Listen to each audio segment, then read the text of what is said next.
Queridos irmãos de Ideal Espírita, é grande a nossa satisfação de estar com vocês mais uma vez, rememorando as lições do Espiritismo, trazendo para todos nós a palavra que consola, que esclarece, que é a palavra da doutrina que nos irmana, nos consola, nos esclarece e nos fortalece. Estamos na continuidade das comemorações dos 94 anos da Federação Espírita do Rio Grande do Norte. Saudamos todos os trabalhadores espíritas do nosso estado, saudamos as diretorias das casas espíritas, os trabalhadores amigos das diversas áreas das nossas casas que tanto se esforçam para preservar a pureza da doutrina espírita. Que possamos fazer as nossas reflexões nesse momento em torno da importância da doutrina espírita, a importância das nossas casas, a importância da Federação Espírita do Rio Grande do Norte dentro do seu projeto educativo que alcança 94 anos neste mês de abril. E nada melhor do que refletirmos em torno da terceira parte do Livro dos Espíritos, especialmente da temática que envolve a perfeição moral. Esse capítulo é extremamente importante para todos nós espíritas, pois nos convida à reforma íntima, à melhoria de nós mesmos, ao autoconhecimento. Allan Kardec ele desenvolve com os espíritos diversas temáticas, principalmente em torno da perfeição moral. Os tópicos, as virtudes e os vícios, as paixões, o egoísmo, caracteres do homem de bem e conhecimento de si mesmo. Nos deteremos na temática do homem de bem, lembrando já a introdução de O Livro dos Espíritos, quando os espíritos superiores disseram a Allan Kardec que a moral que eles apresentavam, ela se resume como a do Cristo, nesta máxima evangélica: fazer aos outros o que quereríamos que os outros nos fizessem, isto é, fazer o bem e não o mal. Ainda disseram os espíritos superiores: neste princípio encontra o homem uma regra universal de proceder, mesmo para as suas menores ações. Os bons espíritos, eles se reconhecem ou são reconhecidos pela predominância do bem, pela vivência das leis divinas ou naturais. Especialmente, meus queridos irmãos, tratando sobre os caracteres do homem de bem, na primeira edição de O Livro dos Espíritos, que é de 18 de abril de 1857, essa questão é a de número 457, quando Kardec indaga aos espíritos: por que sinais se pode reconhecer num homem o progresso real que deve elevar seu espírito na hierarquia espiritual?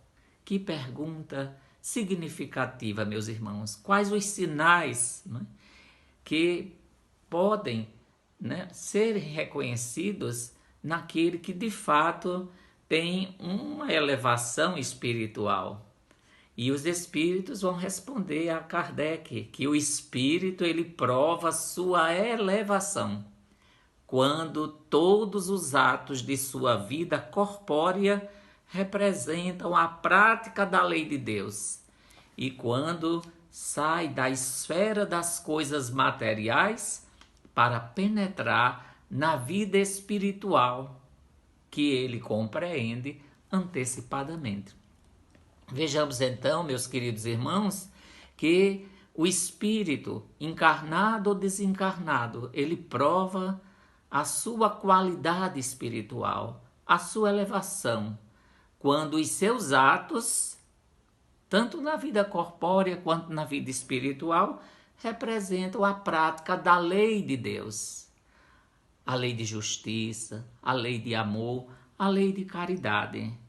Mas, notadamente, Kardec está se referindo aqui aos caracteres do homem de bem, do espírito encarnado, que é o espírito que está no seu processo evolutivo aqui, revestido de um corpo físico, na experiência da vida material. Daí, ser muito importante para nós essa reflexão em torno da resposta dada pelos espíritos, porque a árvore será reconhecida sempre pelo seu fruto, como nos diz Jesus na Boa Nova.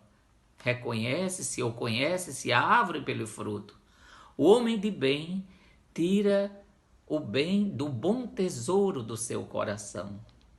Os frutos, quais os frutos da nossa vida? Que ovelha nós somos, como indaga Emmanuel numa das suas mensagens. Que ovelhas somos? Que ovelha temos sido? Diligentes, cuidadosas, atentas, acordadas, vigilantes, perseverantes. Mas o destaque também nessa resposta, além da prática da lei de Deus, é quando o Espírito diz a Kardec que o Espírito identifica-se com as suas qualidades quando ele sai da esfera das coisas materiais para penetrar na vida espiritual. Ou seja, cultivar os valores imortais, os valores da espiritualidade, os ensinamentos que Jesus nos traz na sua Boa Nova. E esse homem também revela uma compreensão em torno da vida espiritual, ou seja, antecipadamente, antes da nossa desencarnação, nós já estamos compreendendo essa vida espiritual, que também vai nos ajudar muito no processo da desencarnação. Lembramos o nosso querido Allan Kardec, então, nessa questão mesmo, na primeira edição do Livro dos Espíritos, que ele já apresenta, diversas situações de como reconhecer esse homem de bem. Ele diz que o homem de bem é o que pratica a lei de justiça, amor e caridade na sua maior pureza, que ele está sempre observando a necessidade de praticar o bem, se faz todo o bem que pode.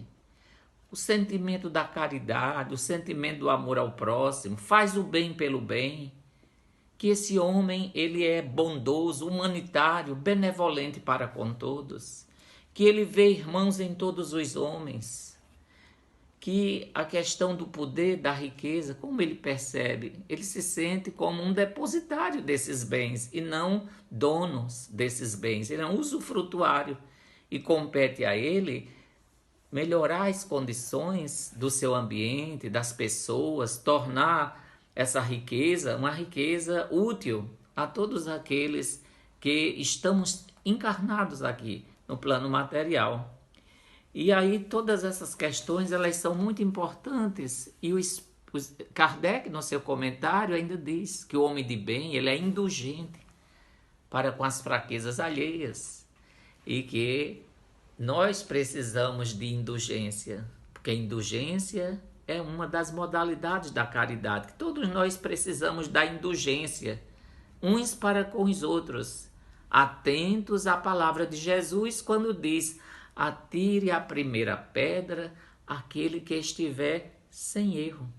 O homem de bem, então, ele não é vingativo, ele não deseja o mal ao seu próximo, ele procura realizar o bem na medida das suas possibilidades, pois, a exemplo de Jesus, ele perdoa as ofensas para só se lembrar dos benefícios, pois nunca ignora que como houver perdoado, assim perdoado lhe será. Kardec, ele fez esse comentário sobre os caracteres do homem de bem em um Livro dos Espíritos, dizendo que o homem de bem, ele respeita, enfim, em seus semelhantes, todos os direitos que as leis da natureza lhes concedem, como quer que os mesmos direitos lhes sejam respeitados. ele vai desenvolver ainda essa temática do homem de bem no Evangelho segundo o Espiritismo, no capítulo 17, Caracteres do Homem de Bem. E ele busca as passagens do Evangelho registradas, então, em que o Mestre Divino, Jesus de Nazaré, ele nos convida: amai os vossos inimigos, fazei o bem aos que vos odeiam, orai pelos que vos perseguem e caluniam. Logo, Allan Kardec, a partir do Livro dos Espíritos, ele chega ao Evangelho segundo o Espiritismo e traz mais uma vez a temática da perfeição moral, que permeia toda a obra da doutrina espírita, toda a codificação, porque nós percebemos que a temática do homem de bem, ela está imersa, ela passa por todas as temáticas que envolvem, não é? O Livro dos Espíritos. O homem de bem, quando nós buscamos essa expressão dentro do Livro dos Espíritos, são muitas citações sobre essa referência, o homem de bem, na superação dos vícios, dos defeitos, das imperfeições. E, meus queridos irmãos, de forma tão extraordinária, não é? Como Kardec bem situa, que a necessidade da melhoria interior, ela nos leva notadamente para o exercício da caridade. Então, a essência da perfeição é a prática da caridade. Assim, queridos amigos, nada melhor do que trazer a nossa reflexão para o contexto dos dias atuais, os dias que nós estamos enfrentando dentro da realidade mundial, com tantas dificuldades, mas com tantas perspectivas de progresso, de melhoria, considerando-se que as provações coletivas, segundo o próprio Allan Kardec na obra A Gênese, elas têm uma finalidade superior, de superação, de melhoria das condições materiais e espirituais e morais do planeta onde estamos inseridos. Que Jesus, então, continue nos fortalecendo nos 94 anos da Federação Espírita do Rio Grande do Norte, que é essa veneranda sociedade que, ao longo da sua história, tem contado com trabalhadores tão dedicados, tão fiéis à doutrina, que preservaram esse patrimônio espiritual ao longo dessas décadas todas, 94 anos, que enfrentaram as maiores lutas para preservar o pensamento espírita no nosso estado do Rio Grande do Norte. Que nós, unidos nesse esforço abençoado do Espiritismo, nós continuemos investindo na nossa iluminação interior, na nossa melhoria moral, na nossa melhoria espiritual, estudando sempre as bases da doutrina espírita, a codificação espírita, a revista espírita, obras extraordinárias que fundamentam o pensamento espírita. Que Jesus nos fortaleça a todos. E um abraço fraterno aos queridos irmãos que integram a nossa comunidade espírita no estado do Rio Grande do Norte. Muita paz.